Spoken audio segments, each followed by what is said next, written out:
Oxford Bookworms Stage 2. Anne of Green Gables by L. M. Montgomery, retold by Claire West. Published and copyright Oxford University Press, 1995. Chapter 1. A Surprise for the Cuthberts. Matthew Cuthbert lived with his sister Marilla on their farm on Prince Edward Island in Canada. Their farmhouse, Green Gables, was just outside the little village of Avonlea. Matthew was nearly 60 and had a long brown beard. His sister was 5 years younger. They were both tall and thin with dark hair. Everybody in Avonlea knew that the Cuthberts were quiet people who worked very hard on their farm. One afternoon, Matthew drove the horse and cart to the station. "Has the 5:30 train arrived yet?" he asked the station master. "Yes," the man replied. "And there's a passenger who's waiting for you. A little girl." "A little girl?" asked Matthew. "But I've come for a boy. The children's home is sending us one of their orphan boys. We're going to adopt him, you see, and he's going to help me with the farm work." "Well, perhaps the children's home didn't have any boys, so they sent you a girl," answered the station master carelessly. "Here she is." Matthew turned shyly to speak to the child. She was about 11, with long red hair in 2 plaits. Her face was small, white and thin, with a lot of freckles, and she had large grey-green eyes. She was wearing an old brown hat and a dress which was too small for her. "Are you Mr. Cuthbert of Green Gables?" she asked excitedly, in a high, sweet voice. "I'm very happy to come and live with you and belong to you. I've never belonged to anyone, you see. The people at the children's home were very kind, but it's not very exciting to live in a place like that, is it?" Matthew felt sorry for the child. How could he tell her that it was all a mistake? But he couldn't just leave her at the station. He decided to take her home with him. Marilla could explain the mistake to her. He was surprised that he enjoyed the journey home. He was a quiet, shy man, and he didn't like talking himself. But today, he only had to listen, because the little girl talked and talked and talked. She told him all about herself while they drove along. "My parents died when I was a baby, you know, and for the last 3 years, I've had to work for my food. I've lived with 3 different families and looked after their children. So I've always been poor, and I haven't got any nice dresses. But I just imagine that I'm wearing the most beautiful blue dress and a big hat with flowers on and blue shoes, and then I'm happy. Do you imagine things sometimes?" "Well, I... not often," said Matthew. They were now driving past some very old apple trees next to the road. The trees were full of sweet-smelling, snowy white flowers. The little girl looked at them. The tree's beautiful, she said happily. But am I talking too much? Please tell me. I can stop if necessary, you know. Matthew smiled at her. You go on talking, he answered. I like listening to you. When they arrived at Green Gables, Marilla came to the door to meet them.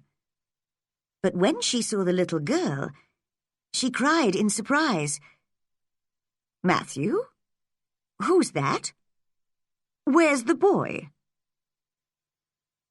The children's home has made a mistake, he said unhappily, and sent a girl, not a boy.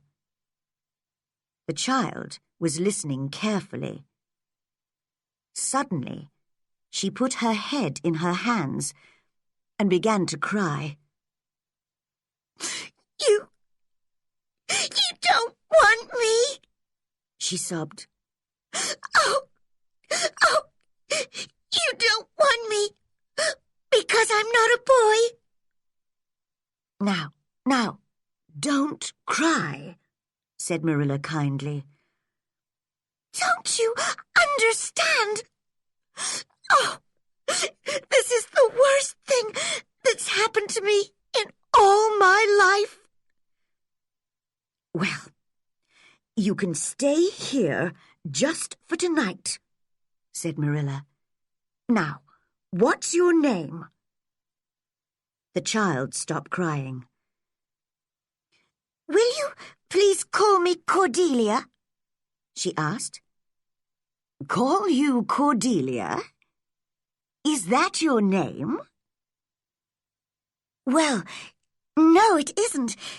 But it's a very beautiful name, isn't it? I like to imagine my name is Cordelia because my real name is Anne Shirley. And that's not a very interesting name, is it? Marilla shook her head. The child has too much imagination, she thought. Later, when Anne was in bed, Marilla said to her brother, She must go back to the children's home tomorrow. Marilla, don't you think, began Matthew. She's a nice little thing, you know. Matthew Cuthbert, are you telling me that you want to keep her? Asked Marilla crossly. Matthew looked uncomfortable. Well, she's clever and interesting and... But we don't need a girl. But perhaps she needs us, Matthew replied, surprisingly quickly for him. She's had a very unhappy life up to now, Marilla. She can help you in the house. I can get a boy from the village to help me on the farm. What do you think? Marilla thought for a long time. All right, she said in the end. I agree. The poor child can stay. I'll look after her. Matthew smiled happily. Be as good and kind to her as you can, Marilla. I think she needs a lot of love. Chapter 2. At Green Gables. And so the next morning, Marilla said, Well, Anne, Matthew and I have decided to keep you. Only if you're a good girl, of course. Why, child? What's the matter? I'm crying, sobbed Anne, because I'm very happy. It's beautiful here. People say I'm very bad, but I'll try very hard to be good. Oh, thank you. Thank you. Now, stop crying, child, said Marilla a little crossly, and listen. We're going to adopt you and send you to school after the summer holidays." Anne stopped crying. "Can I call you Aunt Marilla? I've never had any family at all, so I'd really like to have an aunt. We could imagine that you're my mother's sister." "I couldn't," answered Marilla firmly. "Don't you imagine things?" asked Anne, surprised. "No, I don't," Marilla replied. "I do my housework and look after Matthew and go to church on Sunday. There's no time for imagining things in this house. Just remember that, Anne." Anne was silent for a few minutes. Then she said, "Marilla, do you think I'll find a best friend in Avonlea? Someone who really understands me and knows all my secrets. I've always wanted a friend like that." "Our friends, the Barrys, have a daughter called Diana, who's 11 like you. But if you want to play with her, you'll have to be very good. Mrs. Barry is very careful about Diana's friends." "Diana! What a beautiful name," said Anne excitedly. "Her hair isn't red, is it? I hope it isn't." She looked sadly at her red plaits. "I hate my hair." "Diana has dark hair. She's a good, clever girl. Try to be like her, Anne." When the two girls met, they knew at once that they would be good friends. They often played together in the fields or by the river or in the garden. In the morning, Anne helped Marilla with the housework. Then in the afternoon, she played with Diana or talked happily to Matthew while he worked on the farm. She soon knew and loved every flower, tree, and animal at Green Gables. The Cuthberts had another friend, Mrs. Rachel Lynde. She liked to know everything that was happening in and around Avonlea. She was very interested in the Cuthberts' little orphan girl. So one day, she visited Marilla. "I was very surprised to hear about the child," she told Marilla. "So you and Matthew have adopted her." "I'm surprised myself," answered Marilla with a smile. "But she's a clever little thing, you know, and she's always dancing or singing or laughing."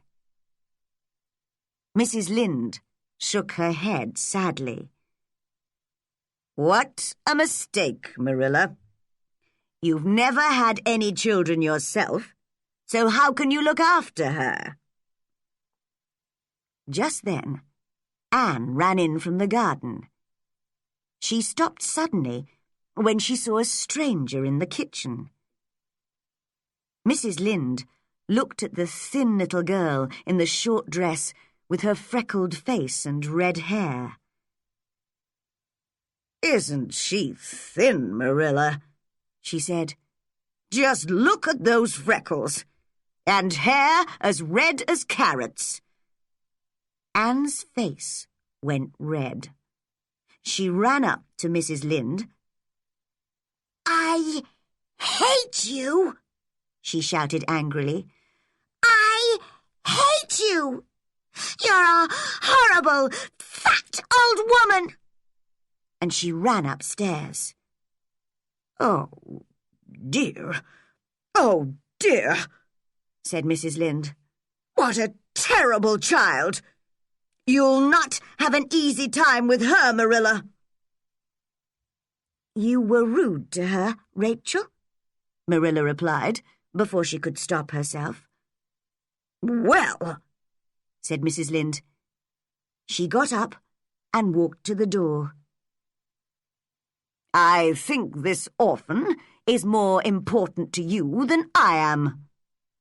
When I think how long we've been friends, you'll have trouble with her, I can tell you. Well, I'm sorry for you, that's all. Goodbye." Marilla went upstairs to Anne's room. The child was lying on her narrow bed, sobbing loudly. "You mustn't get angry like that, Anne. Mrs. Lynde is my friend, and you were very rude to her." "She was rude to me," said Anne. "She said I was thin and freckled and red-haired. It was very unkind." "I understand how you feel," said Marilla, "but you must go to her and tell her you're sorry." "I can never do that," said Anne firmly. "Then you must stay in your room and think about it. You can come out when you agree to say that you're sorry." Anne stayed in her room all the next day. Downstairs, the house was very quiet without her. That evening, while Marilla was busy in the garden, Matthew went up to Anne's room. The child was sitting sadly by the window. "Anne," he said shyly, "why don't you say you're sorry? Then you can come down and we can all be happy." "I am sorry now," said Anne. "I was very angry yesterday. But do you really want me to—" "Yes, do, please. It's lonely downstairs without you. But don't tell Marilla I've talked to you." Marilla was pleased to hear that Anne was sorry. Later that evening, when she and Anne were in Mrs. Lynde's warm kitchen, Anne suddenly fell on her knees. "Oh, Mrs. Lynde," cried the little girl, "I'm very sorry. I can't tell you how sorry I am, so you must just imagine it. I am a bad girl, but please say you will forgive me. I'll be sad all my life if you don't." "She's enjoying herself," thought Marilla, watching Anne's face. "She doesn't look sorry at all, but happy and excited." But Mrs. Lynde said kindly, "Of course I forgive you." And later she said to Marilla, "Perhaps you're right to keep her. She's a strange little thing, but I think I like her." Chapter 3. At Avonlea School. When school started in September, Anne and Diana walked there and back together every day. "What a beautiful day," Anne said happily one morning, as the two little girls walked across the fields. "I'm very lucky to have you as my best friend, Diana." "You are my best friend, aren't you?" "Of course, Anne," replied Diana, taking Anne's hand. "And just think, today you'll meet Gilbert Blythe. He's 3 years older than us and very good-looking. He's just come back from holiday and starts school today." "Oh, boys," said Anne. "I'm not interested in them." But she did look at Gilbert when they arrived at school.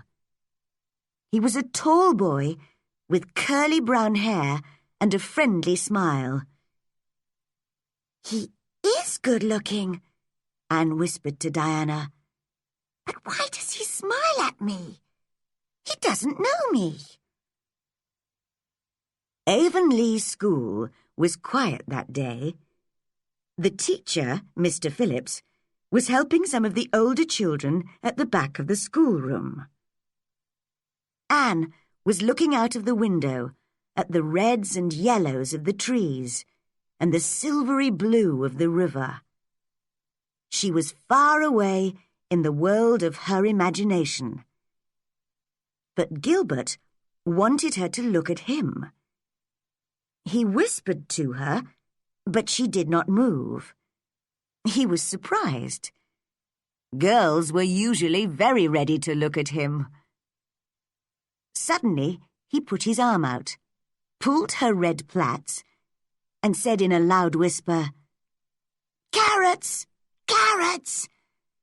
Anne jumped up and looked angrily at Gilbert. "You horrible boy!" she cried. "I hate you!" And then she brought her heavy book down on Gilbert's head. Mr. Phillips heard the noise and came slowly to the front of the schoolroom. "And Shirley, why did you do that?" he asked. She stayed silent. Gilbert said, "I'm sorry, Mr. Phillips. I was rude to her. That's why she hit me." But the teacher did not listen to Gilbert. "I cannot have bad children in my school," said Mr. Phillips firmly. "Anne, go and stand in front of the class."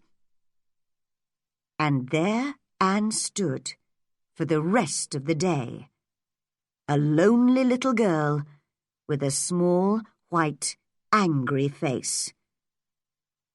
"I hate Mr. Phillips," she thought, "and I'll never look at or speak to Gilbert Blythe again." The next day, some of the school children were playing in a farmer's field in their lunch hour, so they were a little late for afternoon school. Anne ran into the classroom at the same time as the boys, just after the teacher. "You're late, Anne," said Mr. Phillips. "You won't sit with Diana today. I see that you enjoy being with the boys very much, so go and sit next to Gilbert this afternoon." Anne's face went white. "He can't mean it," she thought. "Did you hear me, Anne?" asked Mr. Phillips. "Yes, sir," said Anne, and moved slowly to Gilbert's desk. There she sat down and put her head on the desk, with her arms over it. "This is the end," she was thinking. "I wasn't the only person who was late, and he sent me to sit with a boy, and that boy is Gilbert Blythe." The rest of the day went very slowly for Anne. When it was time to leave, she went to her desk, next to Diana's, and took all her books, pens and pencils with her. "What are you doing, Anne?" asked Diana. "I'm not coming back to school," replied Anne firmly. "Oh, but Anne, we're reading a new book next week, and we're playing a new game on Monday, and it'll be very exciting, and you'll miss it, Anne." But Anne was not interested. "I'm sorry, Diana," was her only answer. That evening, Marilla ran round to Rachel Lynde's house. "Rachel, please help me. Anne says she won't go back to school. What am I going to say to her?" Mrs. Lynde already knew about Anne's troubles at school, and she was always very pleased when people asked her to help. She smiled and sat back comfortably. "I've had 10 children myself, so I know all about them," she said. "Anne can stay at home for a while. She'll want to go back to school again soon, I'm sure." So Anne stayed at home and only saw Diana in the evenings. She was a child who felt very strongly. She hated Gilbert Blythe, but she really loved Diana. One evening, Marilla found Anne crying in the kitchen. "What's the matter, child?" she asked in surprise. "I love Diana very much," sobbed Anne. "I can't live without her, Marilla. But what will happen when she marries? I hate her husband already. I can imagine her in the church in her long white dress, and then she'll go away, and I'll never see her again." Marilla turned away to hide her smiling face. What a strange, funny child Anne was. Marilla tried not to laugh, but she couldn't stop herself. "You and your imagination, Anne Shirley," she cried, and she laughed and laughed. Mrs. Lynde was right, of course. After a few days, Anne decided to go back to school.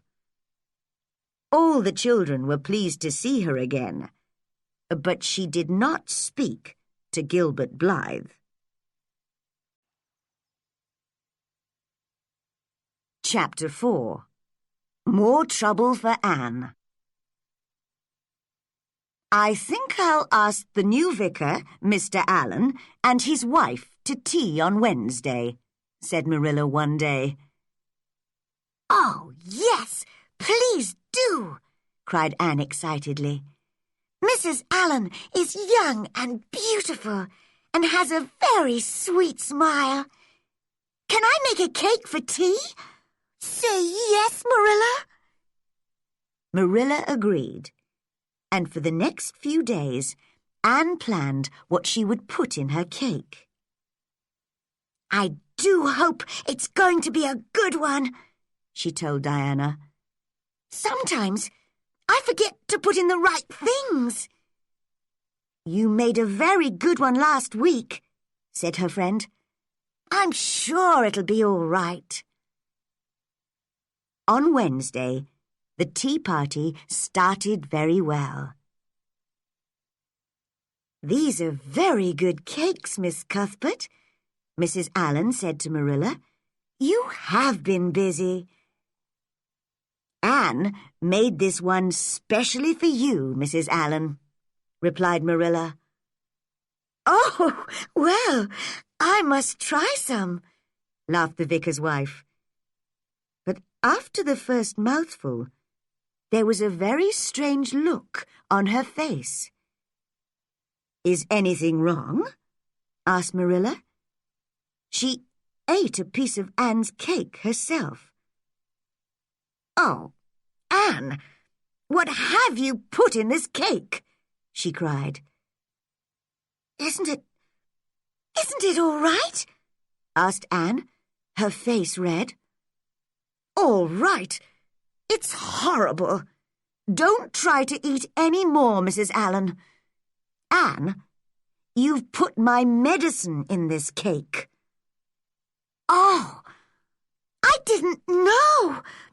It was white and in a bottle. I thought it was milk," sobbed Anne. She ran upstairs and fell on her bed, crying loudly. But later that evening, when Mr. and Mrs. Allen went home, Marilla came to talk to her. cried Anne. "Everybody in Avonlea will laugh at me for putting medicine in a cake." Marilla smiled and touched Anne's hot face. "No, they won't, Anne. Mrs. Allen wasn't angry, you know. She said it was very kind of you to make her a cake, and she's asked you to tea at her house." "Oh, so she's forgiven me? She is nice, isn't she?" said Anne thankfully. "Why do I get into trouble like this? Perhaps I won't make any mistakes tomorrow." Marilla shook her head, still smiling. "You'll think of something, Anne. You're very good at making mistakes." Spring came with its bright green leaves and early flowers. One April evening, Marilla came home late after visiting friends. She found the kitchen empty and no supper on the table. "Where's Anne?" she thought crossly. "I told her to get the supper ready." She hurried upstairs to Anne's room and found the girl sobbing on her bed.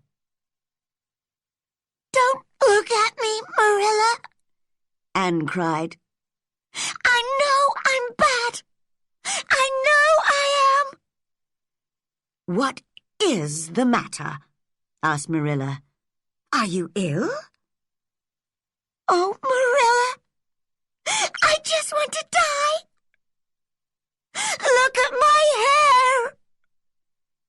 And Marilla saw that Anne's long, thick red hair was now a horrible, dark green. "Oh, Anne," she said, "what have you done now?" I bought a bottle of something special from a man who came to the door. He said it would change my hair from red to black. Oh, I know it was stupid of me, but what shall I do?" They washed Anne's hair again and again, but it was still green. Anne stayed at home for a week, saw nobody, and washed her hair every day. But at the end of the week, Marilla said, "I'm sorry, Anne. We'll have to cut it all off. You can't go to school with green hair." Anne had to agree. "Perhaps this will teach me not to think about being beautiful," she said sadly. Everybody was surprised to see Anne with very short hair, but no one learned the secret. And some weeks later, there were some new, darker red curls, which pleased Anne very much. That summer, Anne and her friends often played in an old boat on the river. "Today, let's imagine that I'm a prisoner, and I'm escaping from prison by boat," said Anne. "I'll hide in the boat, and the river will carry it down to the bridge. You're my family, and you must meet me at the bridge." The other girls agreed, so Anne got into the boat and hid under some coats. Her friends pushed the boat off down the river and ran across the fields to get round to the bridge. For a few minutes, the prisoner enjoyed the game, but then she suddenly felt wet and sat up. Water was coming in very fast through a hole in the bottom of the boat. Luckily, there were some trees by the river, and Anne saw a low branch over the water. She jumped up and caught the branch. The boat went on without her, and a few seconds later went down under the water. Her friends on the bridge saw the boat, but they did not see Anne under the tree. "Oh! Oh! Anne's dead! The boat's gone down and she's in the river!" they screamed, and ran back to the village for help. Poor Anne could not move. She held on, but her arms were getting tired, and she knew that she would fall in a minute. Suddenly, there was Gilbert Blythe in his boat. "Anne Shirley?" he cried. "What are you doing there?" He did not wait for an answer, but quickly helped Anne into his boat. She didn't say a word. When they arrived at the bridge, she got out and turned away. "Thank you for helping me," she said coldly. But Gilbert jumped out and put a hand on her arm. "Anne," he said quickly, "I'm sorry I called you carrots. It was a long time ago. I think your hair is really nice now. Can we forget it and be friends?" For a second, Anne wanted to say yes, but then she remembered standing alone in front of the school children all afternoon because of Gilbert. She would never forgive him for that. "No," she replied coldly. "I shall never be your friend, Gilbert Blythe." "All right." Gilbert jumped angrily back into his boat. "I'll never ask you again, Anne Shirley." Anne walked home with her head held high, but she felt strangely sad and wanted to cry. "Why are you always in trouble, Anne?" asked Marilla when she heard about Anne's adventure. "Well, I think I'm learning, Marilla," answered Anne. "I learn from my mistakes, and after today, I won't use my imagination so much. I don't think Avonlea is the right place for imagination." "No, it isn't," agreed Marilla a little crossly. When she went out, Matthew, who was sitting quietly in his corner, whispered to Anne, "Keep a little imagination, Anne. Not too much, of course. Just a little."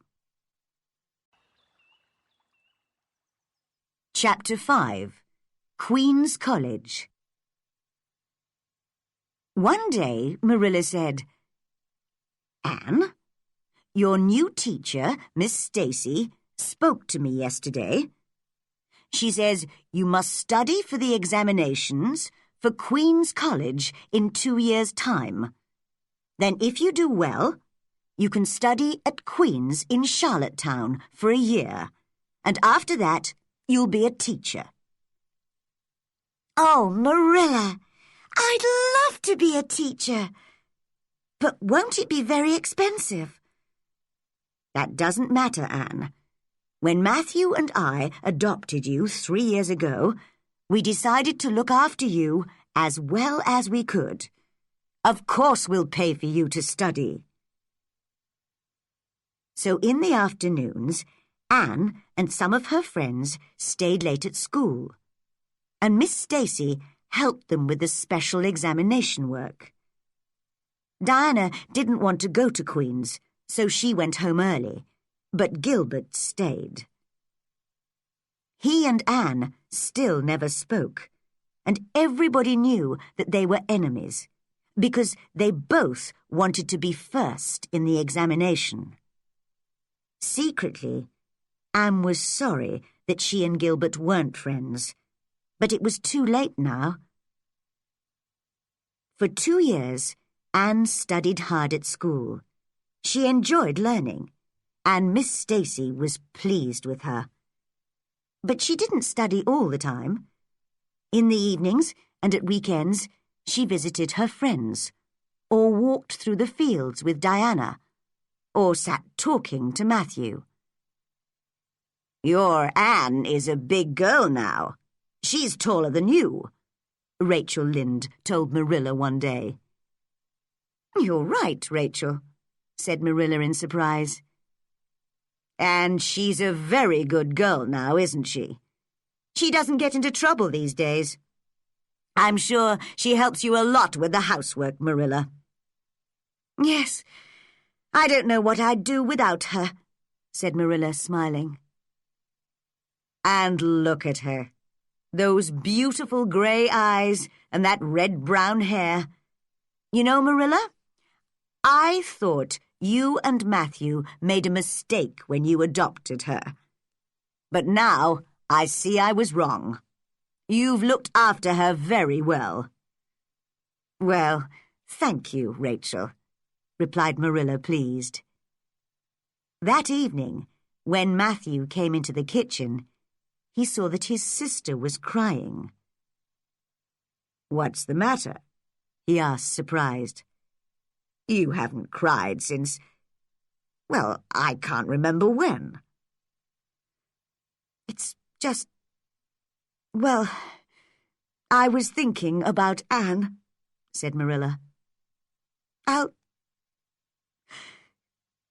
I'll miss her when she goes away." "When she goes to Queen's, you mean?" "Yes, but she can come home at weekends on the train." "I'll still miss her," said Marilla sadly. In June, the Avonlea boys and girls had to go to Charlottetown to take their examinations. "Oh, I do hope that I've done well," Anne told Diana when she arrived back at Green Gables. "The examinations were very difficult, and I've got to wait for 3 weeks before I know. 3 weeks! I'll die!" Anne wanted to do better than Gilbert, but she also wanted to do well for Matthew and Marilla. That was very important to her. Diana was the first to hear the news. She ran into the kitchen at Green Gables and shouted, "Look, Anne! It's in Father's newspaper! You're first, with Gilbert! Out of all the students on the island! Oh, how wonderful!" Anne took the paper with shaking hands and saw her name at the top of the list of 200. She could not speak. "Well now, I knew it," said Matthew with a warm smile. "You've done well, I must say, Anne," said Marilla, who was secretly very pleased. For the next 3 weeks, Anne and Marilla were very busy. Anne needed new dresses to take to Charlottetown. The evening before she left, she put on one of her new dresses to show Matthew. Marilla watched the happy young face. She remembered the strange, thin little child with her sad eyes who arrived at Green Gables 5 years ago, and she started crying quietly. "Marilla, why are you crying?" asked Anne. "I was just thinking of you when you were a little girl," said Marilla. "And you're going away now. And I'll be lonely without you." Anne took Marilla's face in her hands. "Marilla, nothing will change. Perhaps I'm bigger and older now, but I'll always be your little Anne, and I'll love you and Matthew and Green Gables more every day of my life." Marilla could not say what she felt, like Anne, but she could show it. She put her arms round her girl and held her close to her heart. and so for the next year, Anne lived in Charlottetown and went to college every day. She sometimes came home at weekends, but she had to study hard. Some of her Avonlea friends were at Queen's too, and also her enemy, Gilbert Blythe. Anne saw that he often walked and talked with other girls. She felt sure that she and Gilbert could have some interesting conversations, but she didn't want to be the first to speak to him, and he never looked at her. There were examinations at the end of the college year in May. Anne studied very hard for them. I'd love to get the first place, she thought. Or perhaps I could get the Avery Prize. This was a prize for the student who was best at English writing. And Anne knew she was good at that. The Avery Prize paid for a free place for 4 years at Redmond College, one of the best colleges in Canada. When news of the examinations came, Anne waited for her friends to tell her. She heard shouting. "It's Gilbert! He's the first!" She felt ill. But just then she heard another shout. "Anne Shirley's got the Avery!" And then all the girls were round her, laughing and shouting. Matthew and Marilla will be pleased, thought Anne. Now I can go on studying and they won't have to pay. Chapter 6. Matthew and Marilla. But when she arrived back at Green Gables, Anne knew at once that something was wrong. Matthew looked much older than before. "What's the matter with him?" Anne asked Marilla. "He's had some heart trouble this year," replied Marilla. "He really isn't well. I'm worried about him." "And you're not looking well, Marilla," said Anne. "Now you must rest while I do the housework." Marilla smiled tiredly at Anne. "It's not the work. It's my head. It often hurts behind my eyes. I must see the doctor about it soon. But another thing, Anne, have you heard anything about the church bank?" "I heard it was having a difficult time." "All our money is in that bank. I know Matthew's worried about it." The next morning, a letter came for Matthew. Marilla saw his grey face and cried, "What's the matter, Matthew?" Anne, who was bringing an armful of flowers into the kitchen, saw his face too. Suddenly, Matthew fell to the ground. Anne dropped her flowers and ran to help Marilla. Together, they tried everything, but it was too late. Matthew was dead. "It was his heart," said the doctor, who arrived a little later. "Did he have any bad news suddenly?" "The letter!" cried Anne. "Shall I see what's in it?" "Oh, Marilla, look! The church bank has had to close down. Your money and Matthew's has all gone." Everybody in Avonlea was sorry to hear that Matthew was dead. For the first time in his life, Matthew Cuthbert was an important person. At first, Anne couldn't cry, but then she remembered Matthew's smiling face when she told him about the Avery Prize.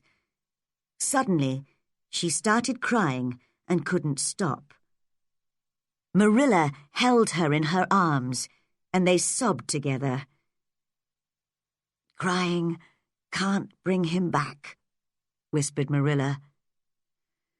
"We'll have to learn to live without him, Anne." In the next few weeks, Anne and Marilla worked hard together on the farm and in the house.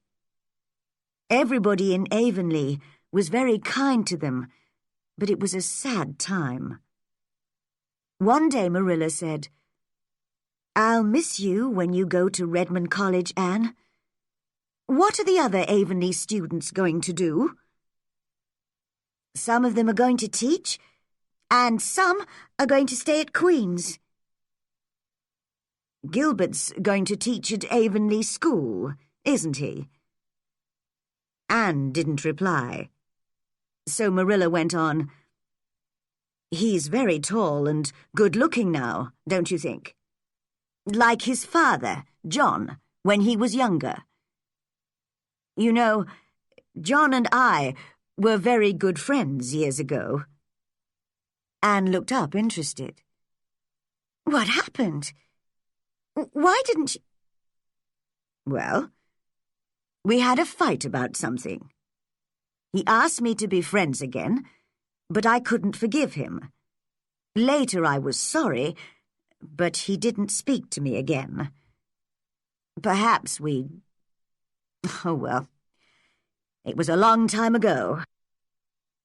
The next day, Marilla went to see the doctor. When she came back, she looked very tired and ill. "What did the doctor say?" asked Anne worriedly. "He says I mustn't read or write, and I must wear glasses. Then my head won't hurt. But if I'm not very careful, I'll be blind in 6 months." For a minute, Anne was silent. Then she said firmly, "Then you must be careful, Marilla." "Think how terrible it is to be blind. But how lucky you've got a free place at Redmond College. I can't give you any money, you see. All our money's gone, and I can't work now. I think I'll have to sell the farm and go and live with Rachel Lynde." And poor Marilla sobbed wildly. That night, Anne sat alone in her bedroom. She thought and thought for some time, and then she smiled. When she went to bed, she knew what she was going to do. The next day, she explained it all to Marilla. "You can't sell Green Gables. It's our home. Just listen. I've planned everything. I'm not going to Redmond College. It's too far away. I'm going to teach in one of the village schools near here. Then I can live there during the week and come home at weekends to look after you. Diana's father will use our fields and pay us for them, and so we'll have some money. You see?" "Oh, Anne, I'll be all right if you're here, but you must go to Redmond if you want to study." "Redmond College doesn't matter," laughed Anne. "I'm going to study at home in the evenings, and I'm going to be a really good teacher. That's better than anything." Marilla shook her head and tried not to cry. "You're a good girl, Anne. Now we can keep Green Gables." A few days later, Rachel Lynde came to the farm. "Do you know," she said, "that Gilbert isn't going to be the Avonlea teacher now?" "Isn't he?" cried Anne. "Why not?" "When he heard that you wanted to be near Marilla, he decided to teach at a school in another village, so you can be the Avonlea teacher now." "Oh," said Anne, surprised. That's very kind of him." And that day, when she saw Gilbert by the river, she stopped him and held out her hand.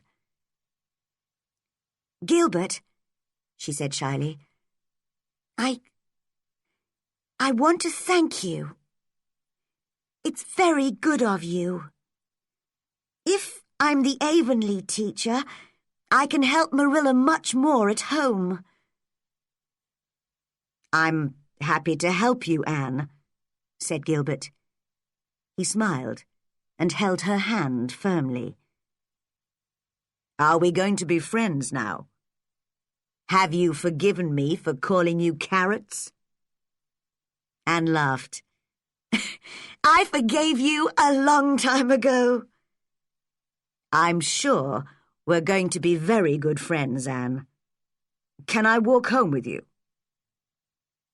And when Anne came into the Green Gables kitchen, Marilla said, "You look very happy, Anne. Was that Gilbert who was with you just now?" "Yes," replied Anne, her face red. "Gilbert and I've decided to be friends. Oh, Marilla, I think life is going to be good for all of us. We'll have to work hard, but we'll be happy. And we'll keep our dear old Green Gables. What could be better than that?"